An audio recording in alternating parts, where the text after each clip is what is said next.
පවිත්‍රා අපිට මේ දේල් වෙනකන් ඉන්න වෙනවනේ. චුට්ටක් මම හිතන්නේ. ඔව් අපි චුට්ටක් බලමුනේ විනාඩියක්. අවශ්‍ය චුට්ටක් එච්චර වෙලා නැහැ ඊට පස්සේ විනාඩි 5-10ක් වගේ. හරි හරි හරි.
good evening everyone.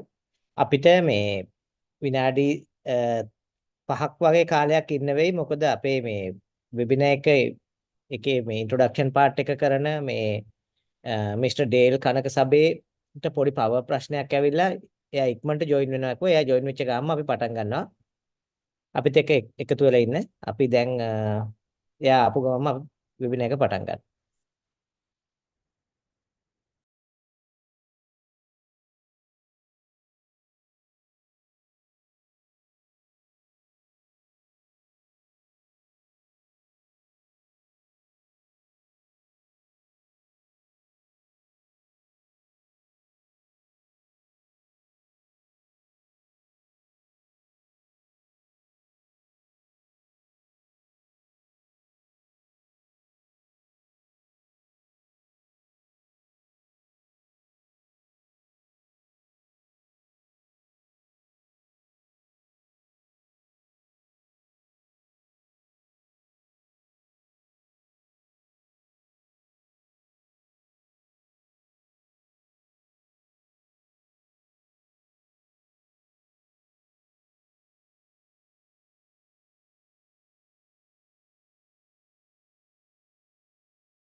Right.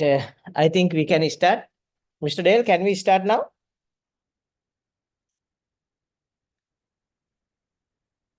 Mr. Dale, good evening.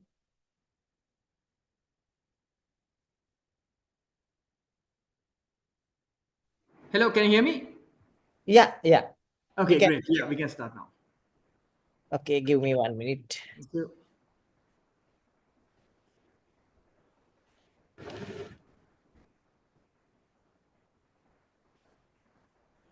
All right. Good evening, you all. Welcome to the Research A to Z webinar series number 21. Today, we are going to speak about the very special topic about the Australian Award 2025. Now, many of the people asked us to conduct the webinar and informative session to get the information related to the Australian Award. That is why we organized this one. Thank you very much, Ms. Pavitra Wickramage, to support us, and also thank you very much, Mr. Dale Kanakasabe, a program coordinator, to join with us. I think this is your participation. It's wonderful for our research community. Then I hope many of the people you have many questions related to the Australian Award. Then you can solve all related question today. I think you can don't keep your mouth closed. Then during the question and answer session, you can ask any question related to the Australian Award. And our webinar, we have two parts. The part one is introduction. Introduction part will conducted by the Mr. Dale Kanakasabe. During this introduction session, he will cover eligibility, priority sectors, and field of the studies. During this session, he will cover this one. Then again, we will go to the next one, some important part that experience about the Australian Award. Miss Pavitra Wickramage, she won the Australian Award in last year. Now she is working, doing her master's study in Flinders University, South Australia, and Pavitra will help us, you all, to share her experience about the Australian Award, then how document process and what are the need document, and many of the things she will cover during the session. I think I don't want to take many time. Then I am warmly welcome Mr. Dale Kanakasabe to conduct the session, and in same time this one live streaming using the Research A to Z YouTube channel as well. Then thank you very much for accepting our invitation, and I hope you can get memorable evening today. Thank you. Thank you so much, Professor Manjula, and also the Rajaraj University and the Pavitra as well. Professor, just to check, can I share a presentation on this platform? Yeah, you can share. Okay, great. I'll just open it. Just give me a moment.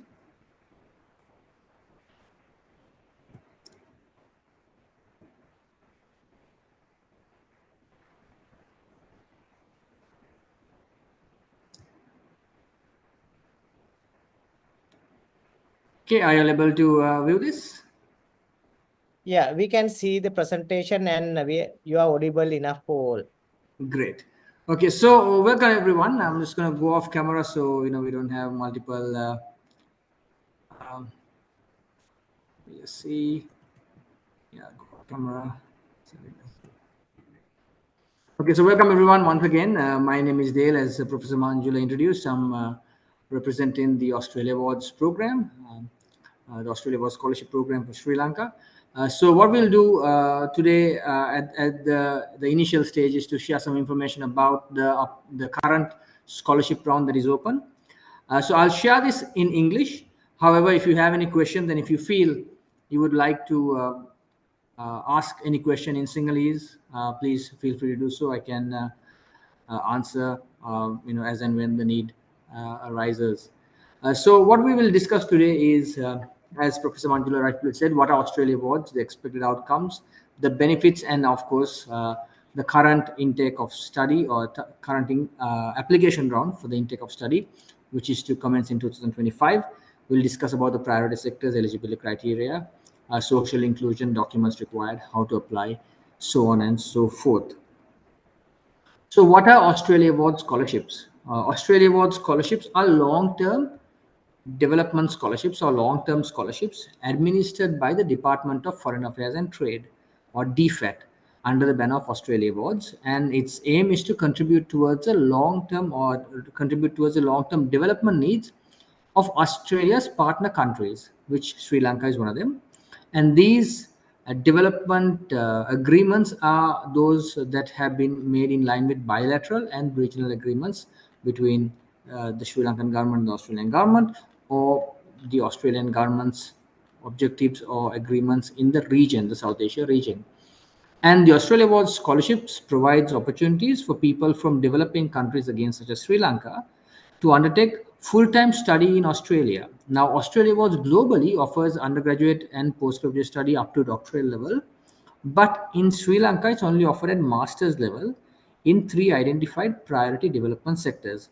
Now, the 3 identified priority development sectors we will discuss a little bit later, but for now, we'll just go through some of the other information, and then we'll come to the priority development sectors. So,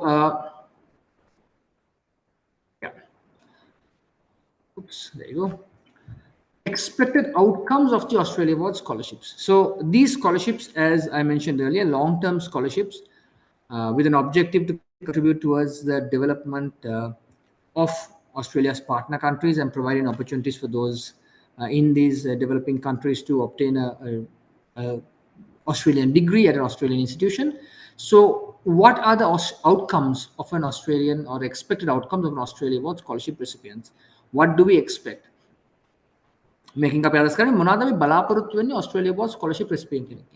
So these become very important for an Australian or an applicant for an Australia Awards scholarship, because it's a development scholarship and there are development objectives and expected outcomes. So as an applicant, if you are able to submit your application or put forward your application, demonstrating you are able to achieve the expected outcomes, your application will be a high quality application and be very competitive in the application, in the selection round. So an expectation is to develop and demonstrate high level of professional and technical skills that are relevant to your area of expertise. So high level professional technical skills that are relevant to your area of expertise, you are required to demonstrate them and also develop them. And there are various areas in your application and supporting documents where you will have an opportunity to do this. Of course, there is also an expectation, because this is a development scholarship or a scholarship provided by the Australian government with an objective of contributing towards the development of Sri Lanka, there is a requirement and expectation that you will return back to your home country or return back to Sri Lanka and successfully reintegrate yourself into the workforce. You will need to have a good plan of how you will apply your skills, the knowledge, the competencies you've gained through your studies and also through your networks, etc. You'll have to have a good plan of how you will reintegrate yourself into the workforce once you complete your scholarship and return back to Sri Lanka. Then you are expected to exercise good leadership. Leadership is one of the key features of Australia Awards scholarships and an expectation. If you have seen any of our material, or if you have read any of your material, one of the phrases that you will see very often is, do you want to be a leader in your field? Make a difference with an Australia Awards scholarship. These are some of the terminology that is associated with the Australia Awards scholarship program. So you are required and expected to exercise good leadership, develop and nurture partnerships with institutions in the region and in Australia. When you are in Australia as an Australia Awards scholar, you have the opportunity to develop and nurture partnerships with institutions, with students, with faculty, organizations that may be connected to the university, connected to individuals and students who are studying there, to faculty there, or other institutions that are connected through various means. So you have that opportunity as well. So we would expect you to exercise good leadership, develop and nurture partnerships. So partnerships that will help build you, develop your personal skills as well, and also through that experience more than just the academics that the university has to offer. So it's a holistic experience that we are expecting you to have with an Australia Award scholarship. So that is an expectation. Then also contribute to improving the capacity of your organization, your institution, and or your communities. This scholarship program is part of the Australian government's development aid to Sri Lanka. So although an individual will receive a scholarship, will submit an application and receive a scholarship, you have to understand and have a responsibility and say that this scholarship, although I have achieved it, belongs to Sri Lanka. So how will I contribute to improving the capacity of my organization, my institution maybe, or my community? You have to think of that and you have to demonstrate, and the Australian government expects this through the Australia Award Scholarship, that an Australia Award Scholarship recipient will contribute to improving the capacities. There is a transfer of knowledge, transfer of learning, building of capacities in organization institutions, and also support and actively participate in Australia Awards Alumni Association or networks in their home country, in Sri Lanka and in the region. Together with them, there are many initiatives that are put forward by them. Many things that they do. So as an Australia Award Scholarship recipient, once you complete your studies in Australia, complete your scholarship, and you come back, we would expect you to actively participate, to support in Australia Awards Alumni Association work and their initiatives, etc. So these are the expectations of the Australia Award Scholarship Program. ඉතින් මේවා තමයි බලාපොරොත්තු වෙන්නේ තමාට පුළුවන් වෙන්න ඕනේ තමාගේ නිපුණතා, තමාගේ දැනුම හොඳට තමාගේ අයදුම් පතෙන් හරහා පෙන්눔 කරන්න. ඒ වගේ ලංකාව නැවත පැමිණලා කොහොමද ඒ ලබාගත් දැනුම, ඒ නිපුණතාවයන් ඕස්ට්‍රේලියාවේ ඒ යුනිවර්සිටි එකේ ලබාගත් දැනුම කොහොමද ආයෙත් ඇප්ලයි කරන්නේ? ඒ වගේ තමාගේ නායකත්වය හොඳට පෙන්눔 කරන්න අවශ්‍යයි. තමාගේ නායකත්වය පෙන්눔 කරන අතර මේ හොඳ සම්බන්ධතා ගොඩනගා ගන්න පුළුවන් වෙන්න ඕනේ ඕස්ට්‍රේලියාවේ තියෙන ඒ ඉන්ස්ටිටියුෂන්ස් වෙන්න පුළුවන්, නැත්නම් ඒ ඉන්න තව ස්ටුඩන්ට්ස්ලා එක්ක වෙන්න පුළුවන්. ඒගොල්ලෝ එක්ක කොහොමද සම්බන්ධතා ගොඩනගලා ඒ සම්බන්ධතා තුලින් කොහොමද සම්වර්ධනය සඳහා හොඳ දායකත්වයක් කර ගැනීමට සුදුසු උපයෝගී වෙන තව නිපුණතා දැනුම ලබා ගන්න කියලා ඒව ගැන හිතන්න ඕනේ. නායකත්වය කොහොමද තමා ලබා ගන්නේ කියලා මේ ස්කෝලර්ෂිප් එක තුලින් ඒවා කොහොමද මම නැවත ලංකාවට ආවට පස්සේ විදහා දක්වන්නේ. ඒව ඔක්කොම ගැන හිතන්න අවශ්‍යයි. ඒ වගේම මේ ශිෂ්‍යත්ව වැඩසටහන ඕස්ට්‍රේලියානු රජය විසින් ලංකාවට දෙන සංවර්ධනය සඳහා කරන දායකත්වයක්. ඉතින් ලංකාවට කරන සංවර්ධනය සඳහා ලංකාවට කරන දායකත්වයක් හැටියට තමා ශිෂ්‍යත්වය ලබා ගත්තට තනි පුද්ගලයෙක් හැටියට ඒ කොහොමද අපේ ආයතනයට වෙන්න පුළුවන්, අපේ සමාජයට වෙන්න පුළුවන්, කොහොමද ඒගොල්ලන්ගේ ඒ කැපැසිටි එක වර්ධනය කරන්න, දියුණු කරන්න මම මොන වගේ කාර්යයක්ද කරන්න කියලා හිතා ගන්න අවශ්‍යයි. ඒ වගේම අපේ ඇලුම්නයි නෙට්වර්ක් සරහා කරන වැඩ කාර්යයන් සඳහා කොහොමද මම සහභාගී වෙලා මම ඒවලට සහභාගී වෙලා උපයෝගී වෙලා කොහොමද වැඩක් කරන්න කියන එක හිතන්න අවශ්‍යයි. ඒ මගින් තමයි මේ ඕස්ට්‍රේලියානු රජය විසින් මේ දීමනා කරන ශිෂ්‍යත්ව වැඩසටහනේ බලාපොරොත්තුවක් ඉෂ්ට කරන්න පුළුවන් වෙන තමයි. So I hope that is understood when it comes to the expectation. This is very important when you're submitting an Australia Award Scholarship, because this is the expectation of an Australia Award Scholarship recipient. So if you can demonstrate this, you are putting yourself in a very successful position, or rather a very competitive position, to have your application been successful. Scholarship benefits. What does the scholarship have to offer? So this scholarship is what we identify as, or what we say is a full scholarship program. Everything more or less that you require is covered by the scholarship program.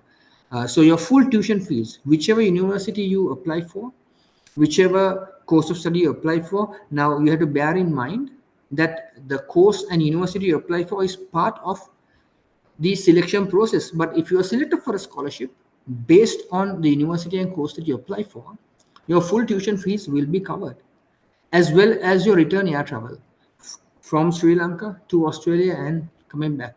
Also, the Australian government will provide a number of allowances The first allowance they provide is what we call a establishment allowance. Establishment allowance is a very initial allowance that the Australian government will provide to you. And this is as soon as you go to Australia, there's an establishment allowance of 5,000 Australian dollars will be provided to you to contribute for your initial costs, such as books, accommodation, anything else that you might need for the first few weeks to settle down, because there might be high expenses that you have to incur. So that is an establishment allowance. Thereafter, after that, every 2 weeks, the Australian government will make a contribution towards your basic living expenses. The rate at which the Australian government pays this is Australian dollars, or 35,000 Australian dollars per year. Every 2 weeks, this amount will come to about 2,000 or rather 1,400, 1,300, 1,400, or even 1,500. That amount will come to every 2 weeks. So every 2 weeks you'll get about $1,300, $1,500 paid into your bank account as part of a contribution the Australian government will make to your living expenses. Now this amount is usually enough. Of course, we have Pavitra with us as well on the call or on this meeting, so she can give you more information on some of the benefits that she has received. But this is deemed to be enough for a individual to live in Australia throughout their studies, to cover their basic living expenses. Then the Australian government also provides something called an introductory academic program. Now, this introductory academic program that is provided through the Australia Awards program to our scholarship recipients is a 4 to 6 week program. It will be held before your main master's program. So you'll be required to travel to Australia about 4 to 6 weeks. And this introductory academic program will cover information on life and study in Australia. Information about your university, information about the state, the city you live in, maybe the laws. Australia has numerous laws. They have state-based laws, they have federal laws. So all that information will be covered during this introductory program and much more. It's a 4 to 6 week program. So you'll be able to settle into your new environment, to your new home, which you will call for the next 2 years, and settle yourself in while you're introduced to the surroundings, to the environment, to the academic culture, all that before you start your formal study program. And that is a very important program, and maybe Pavitra can also share a few thoughts on how the introductory academic program was for her. Then the Australia Awards Scholarship also provides you with a health insurance, which is called the Overseas Student Health Cover. This is for the duration of your entire scholarship, and also it covers your basic medical costs. It is also a mandatory requirement for the visa that you will have. Then, where applicable, research support. Now, what we mean by research support is, if you are following a master's by research program and there is field research and there's a cost involved with field research, as deemed necessary by the university, if the university thinks it is required, then the Australia Awards program or the Australian government will cover your research support costs. Then there's also something called supplementary academic support. For any supplementary academic support you will need, you're doing your main master's program and you need supplementary support. Maybe you need to develop some skills with regards to something you're doing which is not offered in your master's program but is relevant to that. Maybe you can use some supplementary support for you to gain some knowledge on that, or gain some experience, maybe to attend a conference that is related to your field of study, field of work. So that all is covered through this supplementary academic support. And also family reunion for non-accompanied recipients. If you are traveling on a 2-year master's program, and if you're traveling on your own, non-accompanied, like your family is back in Sri Lanka, then you, after 1 year, the Australia Awards Scholarship program will also provide you a year ticket to come back to your home country and go back after 1 year as a reunion airfare. So you come back and go after 1 year, and that is also covered by the scholarship program. So this is a whole. This is what the scholarship has to offer. It's a very generous scholarship program. It's a prestigious scholarship program, and it's a scholarship program. And Pavitra will let you know that what they offer is really beneficial. And this is all offered so that you can go to Australia, gain an education, develop skills and knowledge, come back to Sri Lanka, and make a development impact or a development contribution on key development challenges in the identified areas in Sri Lanka. So just a few things I want to share about Australian institutions. Australian institutions. Why study in Australia? There's a high reputation of Australian universities. 9 universities ranked among the top 100 universities in the world are in Australia. 9 out of the top 100 are in Australia. And you're talking about Australia doesn't have many universities. They have 40, 50, 60 or something universities. So within that, 9 are in the top 100, which means the education standard, the education system is one of the most highest in the world, with one of the education system with the highest standards in the world. It's an education system that fosters self-learning, critical thinking, things that are essential, especially when you're looking at the development context. How do you address development challenges? This education system really supports that, fuels your thinking, and helps you critically analyze situations, challenges, systems, so that you are able to think of what you can do to make an impact. So it's a very good system, education system that you are going into. Then the networking opportunities, as I said earlier, we expect you to develop partnerships. We expect you to nurture partnerships and networks. And in Australia, while studying in Australian institutions, you have that opportunity to network with other international students and professionals, maybe who are in the university or institutions, organizations connected to the university. So all that is opportunities you have while studying in Australia. Then also you become a part of the Australia Awards Global Alumni Network, which is a global network of Australia Awards alumni who have taken Australia Awards scholarship. Professionals like yourself from different parts of the world. You get to meet them, you get to network with them, you get to share ideas and learn from them, share your knowledge. So all this is part of the Australia Awards program and through Australian education. And of course, Australia as a country is friendly and respects multiculturalism. Okay, so let's go to the current round of applications. Before I go there, any questions? I know I've been speaking for about 15 minutes, very fast. Any questions? Prashna Monaharith, Professor Manjula, is there any questions? Anyone has, I don't know what the method of taking questions are. Has anyone written to anyone on questions or anything like that? Sir, can I ask a question? Yes, please, go ahead.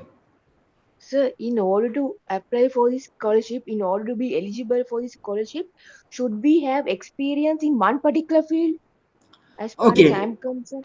Okay, I'm coming to that when I speak about employment eligibility. Let me cover that question at that time, Navoda. And after I cover that, if you still have a question, you can ask, and then we can clarify No problem. whatever it is. Okay, Yeah? thank you, sir. Thank you, sir. No No problem problem. at all. On what I've covered, anyone has any questions on what the scholarship is, the benefits, etc.? Anyone has any questions? Okay, so let me move forward. And again, if you have any questions, you can ask them while I go along or wait to the end. But now, thank you for that question. I will be covering it in a few slides to go. Yeah. Okay, sir. Thank you. So, study commencing in 2025. There is a current round of applications that are open. Applications are currently open or now open until the 30th of April 2024.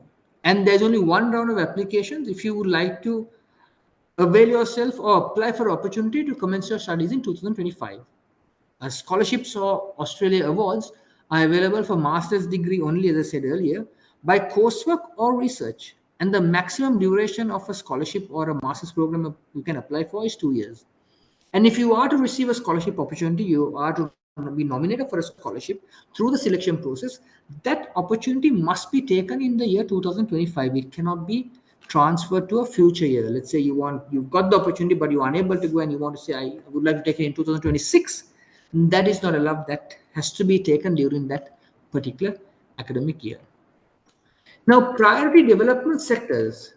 So scholarship is offered in 3 identified priority development sectors, like I said right at the start. So these are these priority development sectors: sustainability and resilience, stability, inclusion and governance, and economic development. Now these sectors, it's very important to understand, are not what you should be studying. These sectors are where you would make the most amount of contribution or a most amount of impact as a result of what you have studied. Once you go on a scholarship, once you receive the education in an Australian institution, once you gain the knowledge, gain the or develop your competencies, develop your skills, gain the required knowledge, network through the networks, through the connections, through your partnerships, all that. Once you return back to Sri Lanka, these are the sectors that the Australian government would like to see being impacted through your scholarship program, or rather through you having received a scholarship opportunity.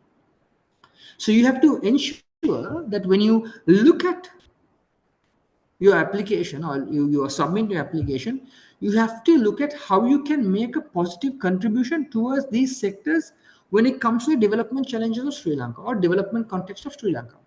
So you have to think of how this would be relevant to you. And I'm assuming, given the audience here, maybe a lot of academics here. Many of you may be academics, maybe others have joined as well, through the network from the university, all that. But many of you may be academics. So you have to see how will what I do, or maybe, from whichever industry sector you are, you see how would I be able to make an impact on this sector. So that has to be the thought behind your scholarship application. Your scholarship application has to be based on what you will do as a result of the scholarship. Because as I said earlier, the Australia Awards Scholarship aims to contribute to development challenges in a particular country, to contribute to development, long-term development in developing countries. So in these areas, that's why you need to think. As a result of my scholarship, where would I make the best contribution? And along with that, you need to select, in order for me to make a contribution, I have to think of a very specific task that I can undertake in order to make a contribution to these sectors. It has to be a doable task, a task that you are able to do. It has to be a practical task. It has to be something that is that you have a time duration.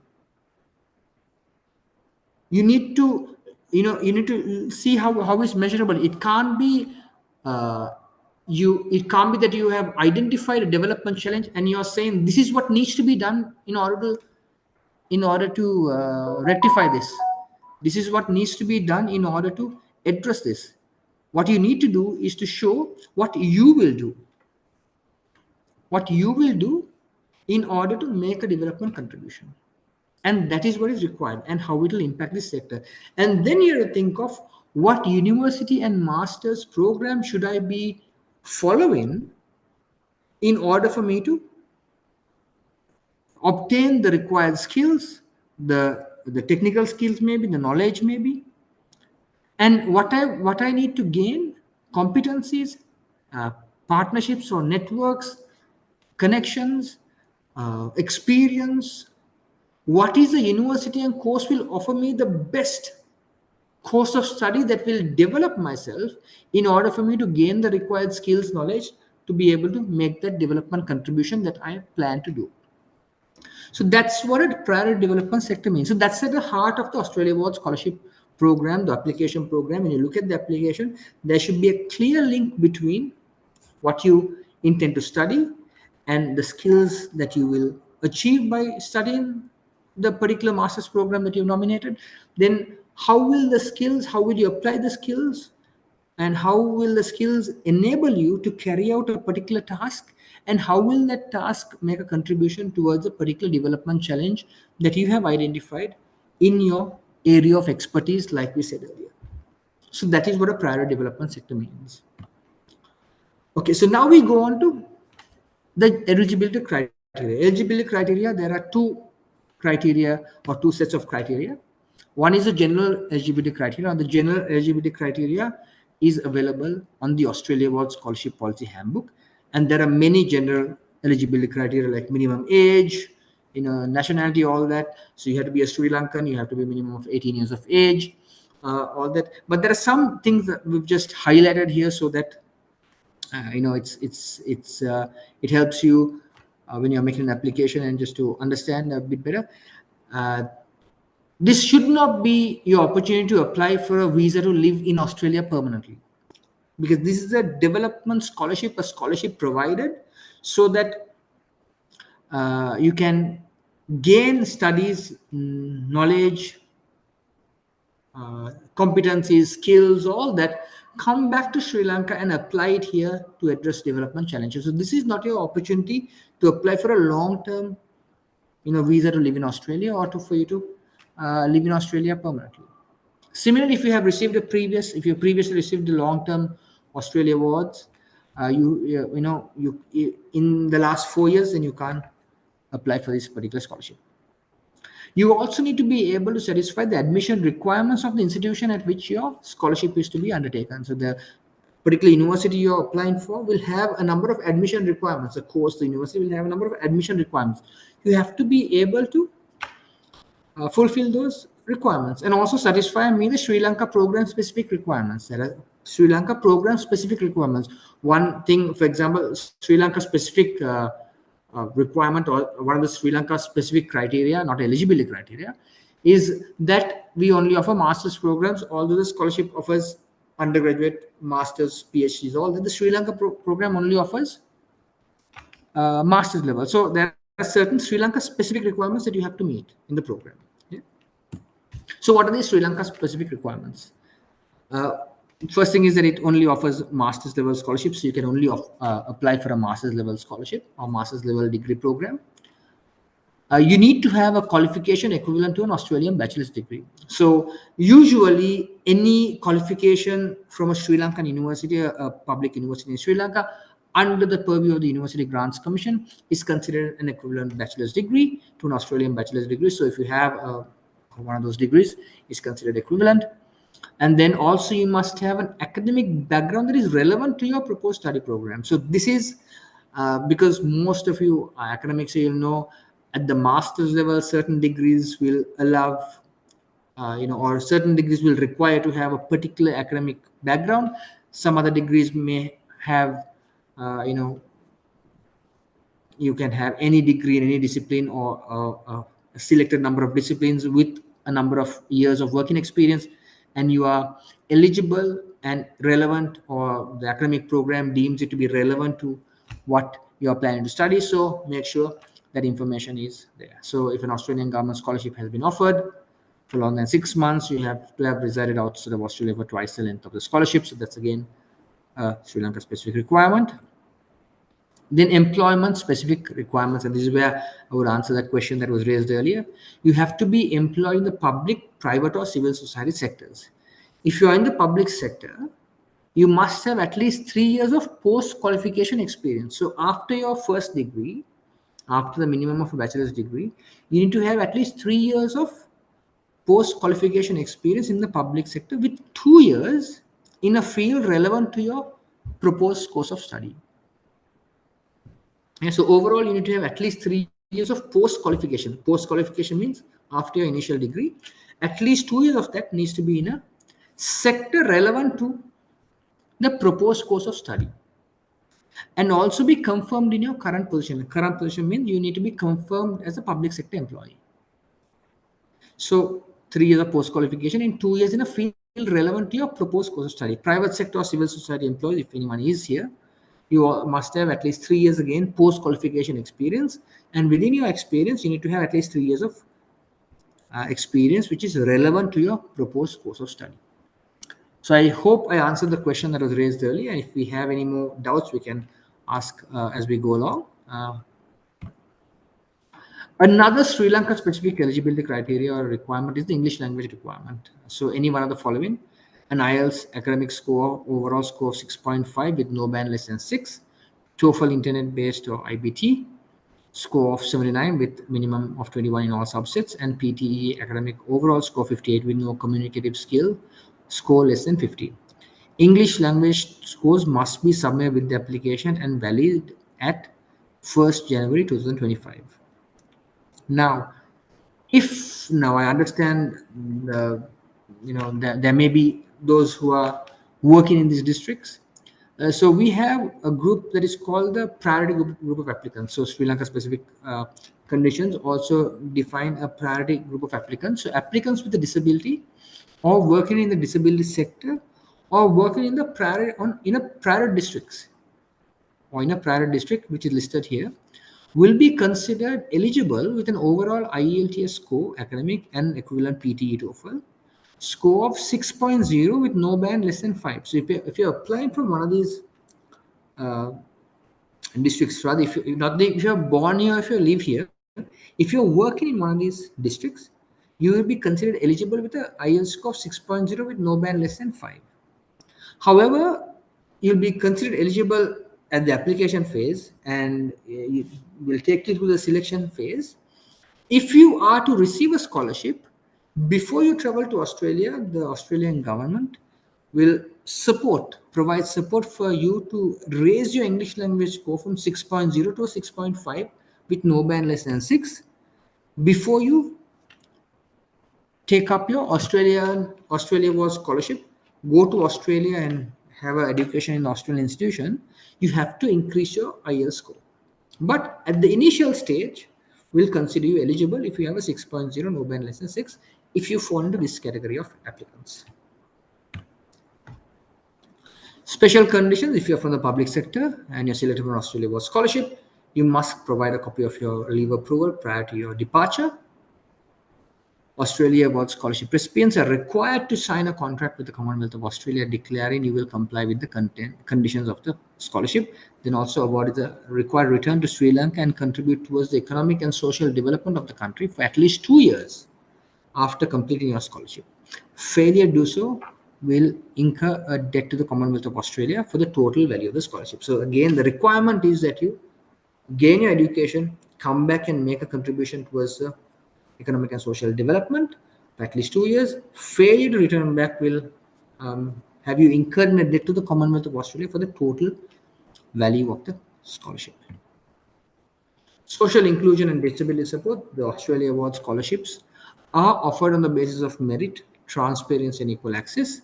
We encourage applications from eligible women, persons with a disability, or those working in the disability sector.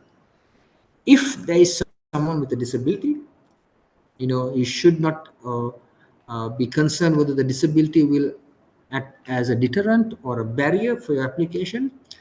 We have reasonable disability support, both academic and non-academic, for any applicant or any scholarship recipient selected for a scholarship. These are based on needs assessment, of course, and many Australian universities have dedicated disability services and service centers to support students with disabilities to ensure they are able to participate in full university life. So if you have a disability, you can make an application. You can note that you have a disability, so the program can support you at every stage of the application process. And if you are selected for one scholarship, you will have additional disability support in addition to your main scholarship benefits, so that you are able to successfully complete your academic program in Australia. So these are selection criteria. Selection criteria based on merit, based on transparency and equal access. Academic competency is a key feature, your background, your achievements, then your personal and professional leadership attributes, again, like we spoke earlier, your working experience, your professional achievements, your leadership, all that is very important. Then the potential outcome of the study in Australia, your development impact, its relevance to the priority development sectors. Your English language proficiency also is a selection criteria. Then application contents and documentation, how you have summarized your application, your references, supporting documents, and then the rationale that you have given for your university and course selection, how it provides that link to the skills you want to get, what you want to do, and then overall how it will contribute towards the development challenge that you have identified in the specified priority sectors. So how you make an application? You make an application through it's an online application through a system called Oasis. It's an online application system. So there's a lot of links on this presentation. What you can do is, if you can go to the Australia Awards website, www.australiawardssrilanka.org, you can have all these links available there. You can download a brochure, download other templates. All the information is available. I'll speak about that as well as we go. I know my time is running out, but I think I should be able to finish in about 5 to 7 minutes. So you apply on this online platform called Oasis, and we only accept online applications. You need to provide a strong argument in your application and your supporting or through your supporting documents to demonstrate your suitability for an Australia Awards scholarships.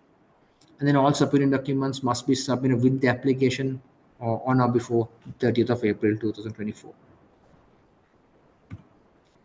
So when you're selecting a course for Australia Awards, there's something called CRICOS that you'll come across. So CRICOS is a Commonwealth Register of Institutions and Courses for overseas students.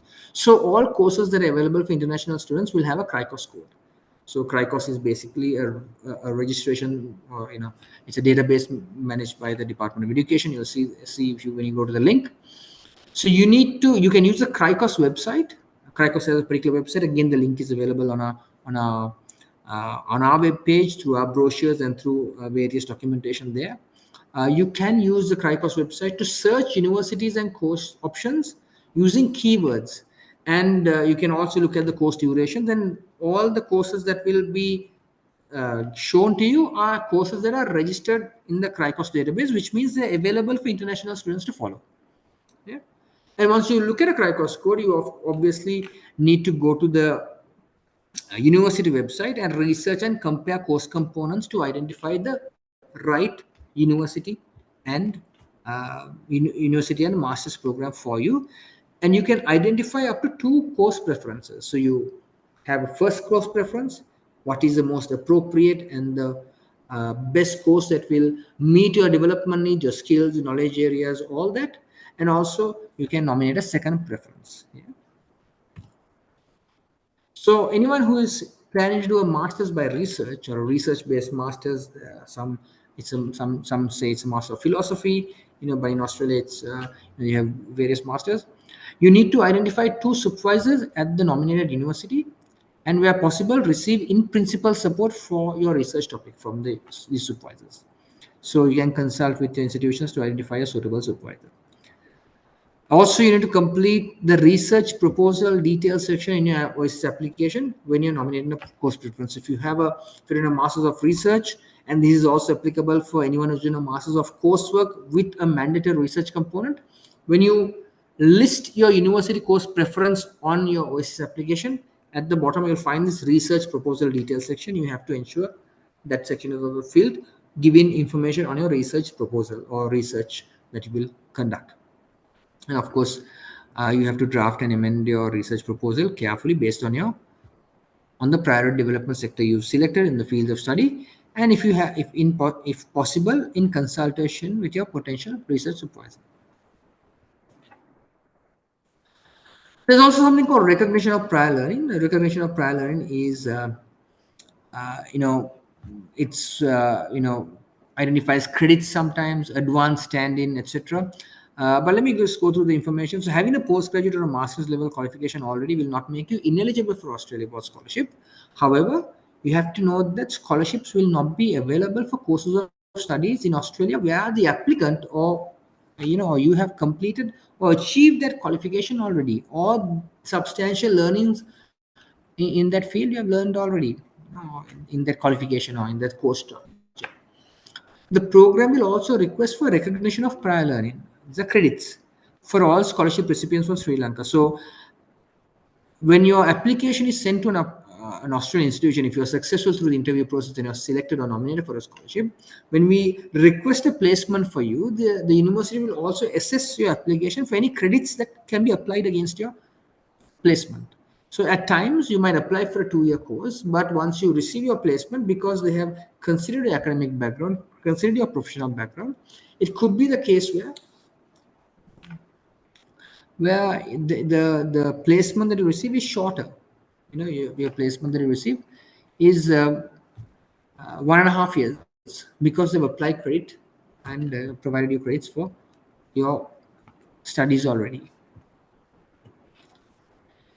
So these are a list of documents. I'm not going to go through them one by one because this is available on our website.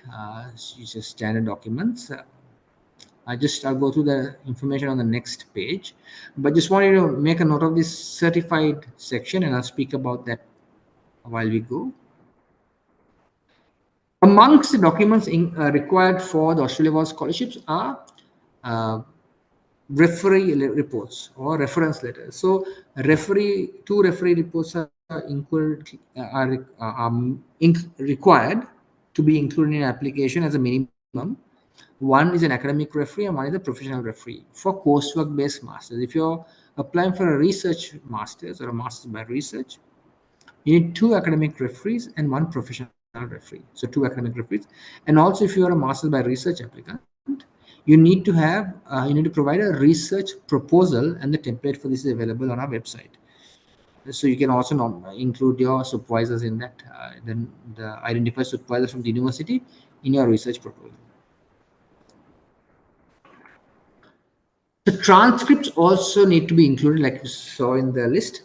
And these transcripts should include the year-by-year results or the year-by-year grading and the consolidated list. Yeah. So all documents requiring certification, you saw the certification tab there. All documents requiring certification needs to be certified. And what the certified means? Certified means that you either get its a public notary, or the issuing authority of the document needs to certify it as a true copy of the original, and that's the copy that you need to upload with your application. For more information, you can go to the Australia Awards Scholarship Policy Handbook, and that information is available. There are special formats that are also available for referee reports, research proposals, employment letter, development impact and linkage plan, and the CV. Yeah, they are available at our website on australiawards.srilanka.org. And when you're uploading documents, scan and upload them. PDF is usually the best. So we are wrapping up. Carefully check whether you meet the eligibility criteria for Sri Lanka. There is an eligibility checklist available on our website. You can use that checklist to find out whether you are eligible. Then review the Australia Awards Scholarship Policy Handbook available on our website. And then you will be assessed on your potential to impact on the development challenges of Sri Lanka in the specified priority areas and the contents of a development impact and linkage plan. So this development impact and linkage plan is the key document in one of the key and the main documents in the scholarship application. It records what you intend to develop and what you intend to do while you're in Australia, the knowledge you intend to gain and all that while you're in Australia, as well as what you intend to do when you come back to Sri Lanka and apply that. It's a step-by-step kind of a template that gets you to think of what you will do and note it down, pen it down, so that when you submit your application and your application is assessed, we know exactly what you plan to do in Australia. What are the activities you will undertake apart from your academic studies? During your academics, or what kind of technical skills are you planning to develop? What kind of competencies are you planning to develop? What partnerships are you looking at gain? What additional activities are you doing? So when you look at the development impact plan, then you will have to look at what you're going to do when you come back to Sri Lanka. What is a particular development challenge you are trying to address? What are the institutions you're going to work with? What is the task? What is the outcome? What are the measures, the measures of success? Who are the beneficiaries? What are the challenges? What are the risks?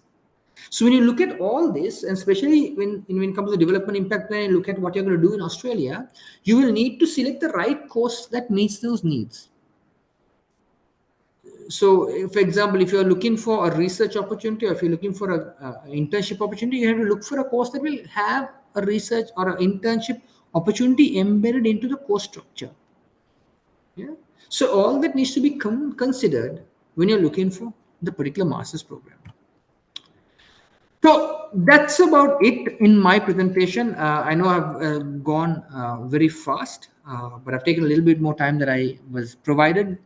Professor Manjula, I apologize for that. So that's about it. These are the contact details of our office, and you may get in touch with us. Please go to our website, australiawards.srilanka.org, and download material there. There are links to Australian government websites, to DFAT, to the Australian High Commission website. Make sure you go there, you see what the Australian government is doing in Sri Lanka, so you get an understand of what the development context is, so you are able to understand, okay, how, or think through how is this relevant to my area of work? What can I do to make an impact?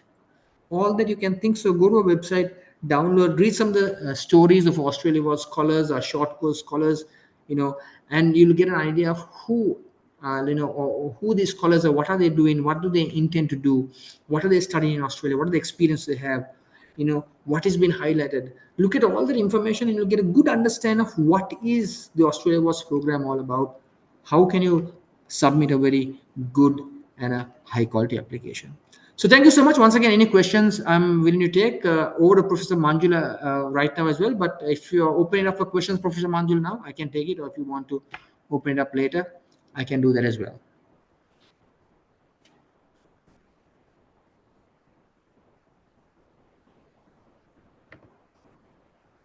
Thank you so much, Mr. Dale. Yeah, thank you very much, Mr. Dale. Then I think it's more informative and very good, very more information for the participant. What do you prefer, that you want to answer any question now, or ask Pavitra to continue, and later part we'll go to the question? What is better? Either way, sir. It might also be better, as you said, for Pavitra to start and then give the required information. Then of course we have the presentation part of it, the practical experience part of it, and then everyone will have a good understanding of what this. In addition to that, if anyone want to get the very quick question, 1 or 2, we can answer. No, if That's anyone fine. That's fine as well, want to sir. leave early or something. Excuse me, sir. Yeah. Yes. Normally, how many scholarships do they offer per year? The Australian government through this scholarship program for Sri Lanka? So the number of scholarship will be determined further down in the year. It's not decided right now, but over the last number of years, I can give you the number of scholarships of, over the last number of years, there have been various number of scholarships, provided. Some years 16, 25, 30, 32. That's so different years. The number of scholarships have been different. However, the fact that they have opened up the scholarship round this year, which means the Australian government will offer a number of scholarships. So the current number for this year is not announced as yet, but definitely they will be offering scholarships. So over the years, as I said, anywhere between 16 to 30 have been offered. So we are assuming somewhere around that number will be offered. Okay, thank you, sir.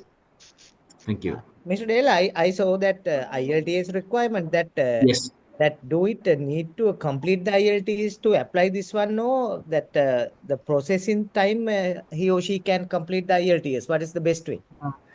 So actually, we need to have the IELTS test as at the application, for the simple reason that in order to assess the application for its suitability to be shortlisted and interviewed, we need to know whether the person meets the requirement.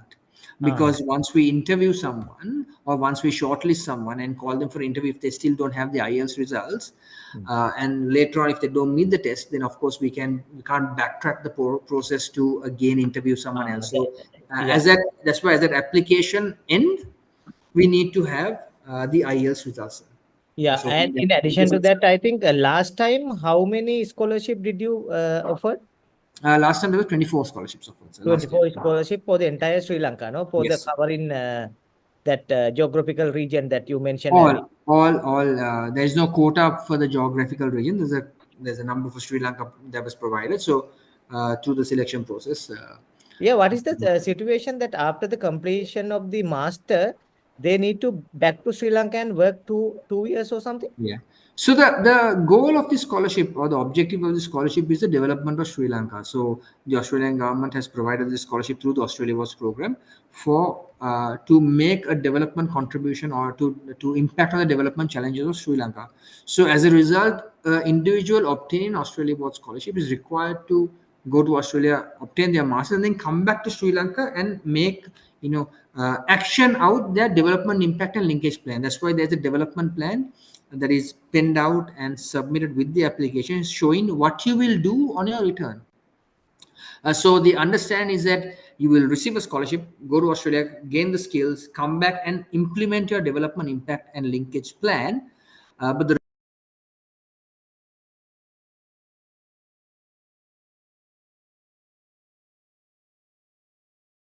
sorry, I think I went off for some reason.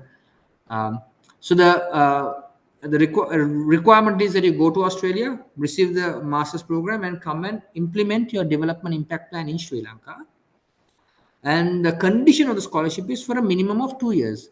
However, we hope that you will continue to stay in Sri Lanka and make a substantial contribution towards the social and economic development of Sri Lanka after your Australia Board scholarship. So Yeah, are just there like opportunity to uh, extend that into the PhD or any kind of higher studies? Sorry, the question was, can we extend it to a PhD? Is that what the Yeah, question was? after completion of this master's. Yeah, unfortunately not, because the scholarship again is offered for a particular reason and a particular objective, and the objective is through a master's program to come and contribute back to Sri Lanka. In the Sri Lanka program for Australia was, that's the objective through a master. So the scholarship is offered that you will attain a master's degree, and through the skills you obtain through the master's degree, you're able to come back and make a substantial contribution. So as a result of that, there is no opportunity to extend your scholarship or your studies to a PhD, in Australia after the completion of your studies. So I have the one question. So if we already have completed 1 year master degree, so are there any possibility to apply for this scholarship? Yes, as I said, having a master's degree does not make you ineligible. However, you can apply for, or rather, masters or scholarships won't be available for you to obtain the same qualification. Even if it's the same qualification, a 2-year degree, it is very unlikely that a scholarship will be provided. If you want to obtain a master's degree in a different field, you can make an application and provide information and a justification or rationale as to why the new set of skills you require will help you obtain or rather achieve and implement a development plan that will make a development contribution. But for the same master's degree, even though it's longer, even though there is a justification that, okay, I'm studying it in Australia in probably one of the better universities in the world, all that may be justifiable. However, all the Australian government or Australia Board scholarships are not available for you to attain or obtain the same qualification that you already have. A small question, sir. Okay, thank you. So what is the credit value of this master by research? Can we directly apply for the research 2-year research master program? You can apply. So for example, you have to decide what skills are necessary for your development plan, and on that basis you will select your master's program. So if your research master's will be the course of study that will give you the best skill and knowledge that is required for you to make the development contribution that you plan to make through what you have indicated in your development impact plan, that's fine. Credit value, what is the credit value actually? The credit value of that? So the master's program, the different, some universities have 25 credit points per semester, 100 credit points for the entire 2 years. Some have 200 credit points. The different universities use different, but it's a 2-year master's degree, and it's a master's degree from the Australian Department of Education. Their standard, it's a master's degree. So there is something called AQF. It sits on the AQF level for master's degree. I believe it's level 7. Like we have the Sri Lankan qualification framework for Sri Lankan degrees and Sri Lankan qualifications. So credit values may differ from university to university, that how they identified, and I believe Pavitra will be able to tell you what credit points she will receive on her degree.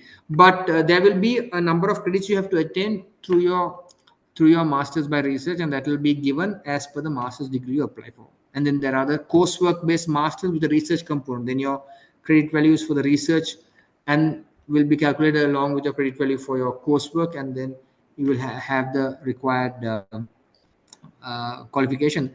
But some universities have 24 credit points per semester. Some universities work on 25 credit points per semester. Some university works on 50 credit points per semester. Then some universities work on a trimester system, not a semester. They have 3 terms per year. So it will depend on the university. And if you go to the university website itself, you'll have all that information available there. I trust I answered your question. Yes, because I am from the university academy. For my Okay. confirmation, it is important to have that credit value.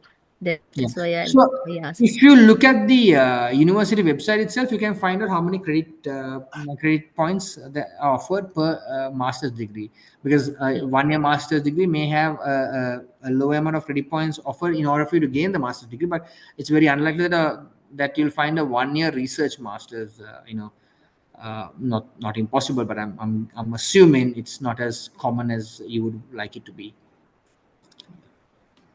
Thank you very much, sir. So there are a couple of questions that have come in here as well. So currently I'm working as a probation lecturer in the government university. I have 1 year experience as a demonstrator. The work experience requirement is 3 years post qualification. Now I understand. So I'm not sure that is, but there are two questions. I believe that's here. So if you have 3 years post qualification experience, that's enough. Post qualification after your initial degree. Now, when it comes to lecturers in government universities, I understand there's a probation lecturer position. That means you're not a lecturer. You're not identified as a lecturer. You're a probation lecturer. But the question is, are you a confirmed government sector employee? Have you been confirmed as a government sector employee? Do you have the usual in Sri Lankan government after 3 years or so you get your confirmation letter? So are you a confirmed government sector employee? That's the key. So if you have the 3 years experience after your degree, that's all right. You meet the minimum eligibility criteria for employment. But are you confirmed? Now, a probation lecturer, by definition, if you say you're a probation lecturer, it may mean that you're on probation. But in the university system, anyone without a master's degree is considered a probation lecturer, in my understanding. I might be wrong, but that is my understanding. You are right. You are right, because probation lecturer, they need master degree to confirm the job. Yeah. But confirmation goes to the first appointment date. That is, Okay. probation is the period, that one. Yeah. Then I think now we can move to the next section. Very Of important course. section. Yeah. Then after, I think Mr. Dele also will ask. Dele also will be with us. Then Yes, definitely. session. Then I like to invite Pavitra Wickramage to conduct to share her experience about more important parts, then how to apply, then what are the related documents, that the technical part, how to others can deal that one. Then I think a participant wait until the end of the Pavitra session. You can get the more experience about her experience will help you to get the Australian award. 25 scholarships for the 1 year is a massive number, I think, for the country. Then that's Pavitra. Now you can start your session. Thank you so much. Thank you, Mr. Dale, for your very important session. Thank you so much, Professor Manjula Ranagalake, sir, for providing this opportunity to share with my scholarship experience. And also, thank you so much, Mr. Dale, for sharing your valuable knowledge and experience for years working with the Australian awards. So I hope you can see my screen.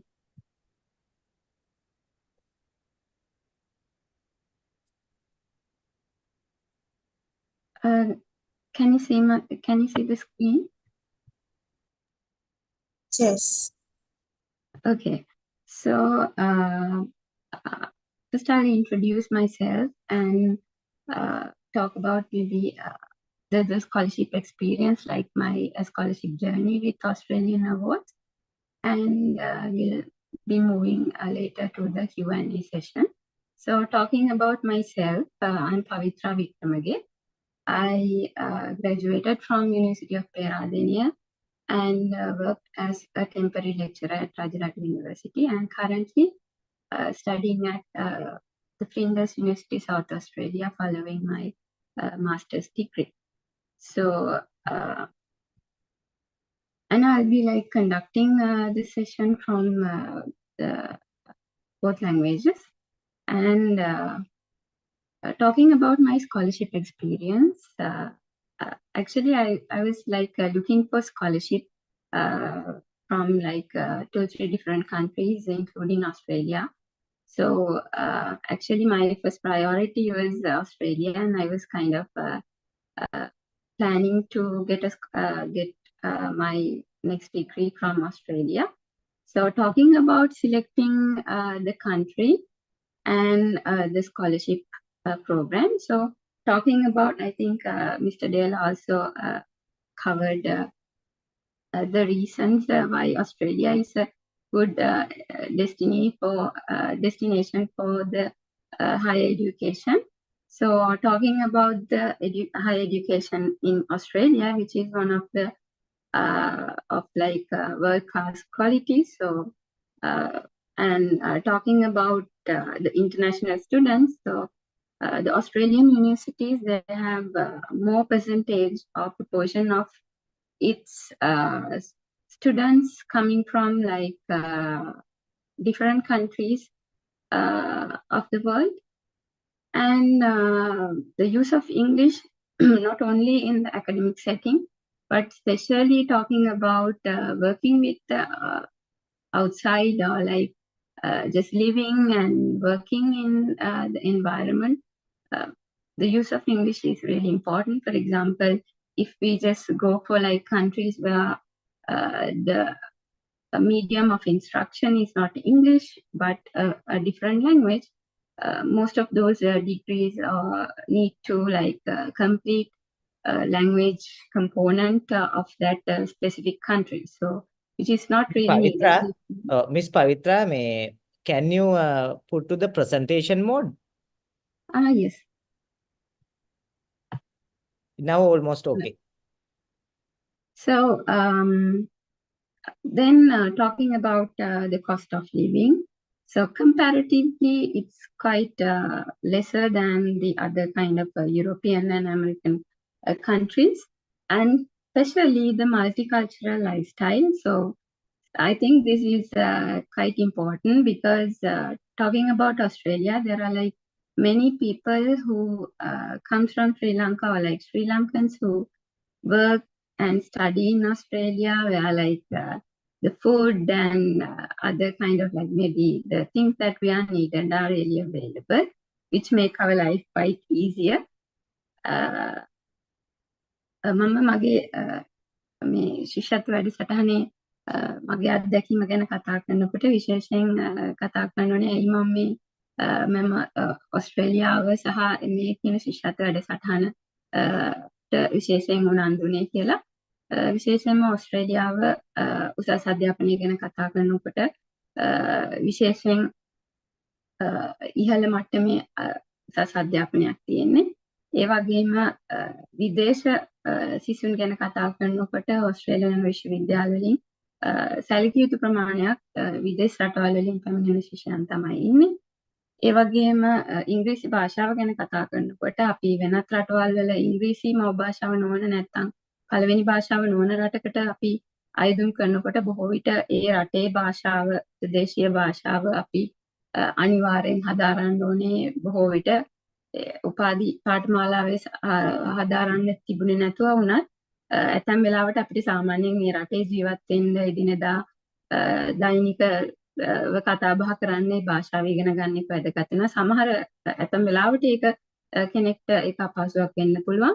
ඒ වගේම අනිකුත් රටවල් වලට සාපේක්ෂව විශේෂයෙන් යුරෝපය සහ ඇමරිකාව ගැන වගේ රටවල් කතා කරනකොට යම් ආකාරයක සාපේක්ෂව යන වියදම් සාපේක්ෂව අඩුයි. ඒ වගේම විශේෂයෙන් බහුසංස්කෘතික රටක් විදිහට එයාලගේ පළවෙනි නැත්නම් එයාලගේ ස්වදේශීක පිරිසට අමතරව බහුතරයක්ම ඉන්නේ වෙනත් රටවල් වලින් සංක්‍රමණය වෙච්චි, ලෝකේ විවිධ රටවල් වලින් සංක්‍රමණය වෙච්ච පිරිස. එතකොට ඒ රටවල් වලට ඒ ජනවර්ග වලට අදාළ ආහාර පාන හැමදේම මේ රටේ කියනවා.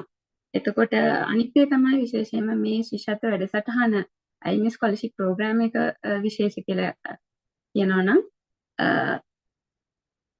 මේක fully funded scholarship එකක්. නැත්තම් අපිට ශිෂ්‍යයෙක් විදිහට අපේ උපාධි පාඨමාලාව හදාරනකොට අවශ්‍ය වෙන සියලුම ආදී වියදම් මේ ශිෂ්‍යත්ව වැඩසටහන විසින් සපුරනවා. උදාහරණයක් විදිහට ඒ විශ්වවිද්‍යාලයට ගෙවන ඒ කියන්නේ අපේ course fee එක ඊට පස්සේ අපේ පොත්පත් වලට ඊළඟට ප්‍රවාහනයට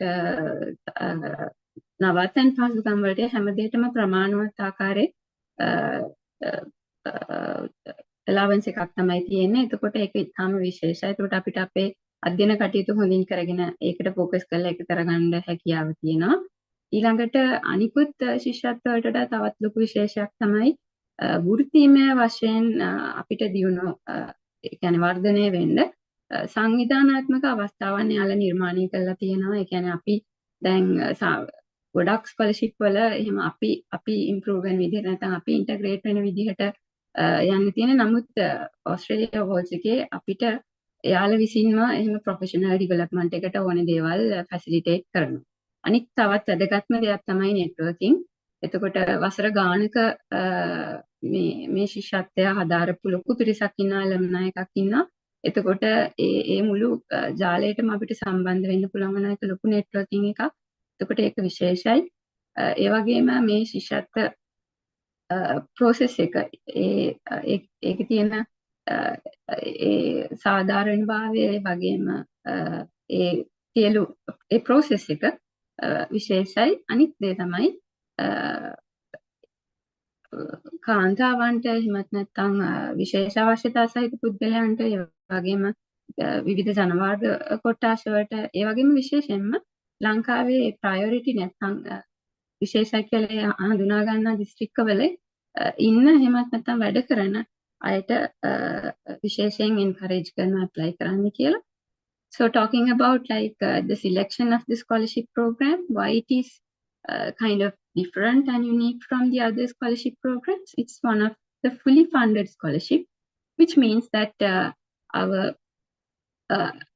all the expenditure that we need for like our studies, for example, the university fees or transportation and other, what is needed for the books and maybe stationery and for accommodation for like our stipend is actually very adequate for like everything what we need to like spend here in Australia. And especially talking about the opportunity to for professional development and networking. So it kind of like already organized, well-organized structure is there and alumni is there, where they just work on like building and developing ourselves professionally as well as networking. So being a scholarship like which is having like so many years of history and people got through the scholarship like from different countries, from different backgrounds, the networking is really good, which is a plus point.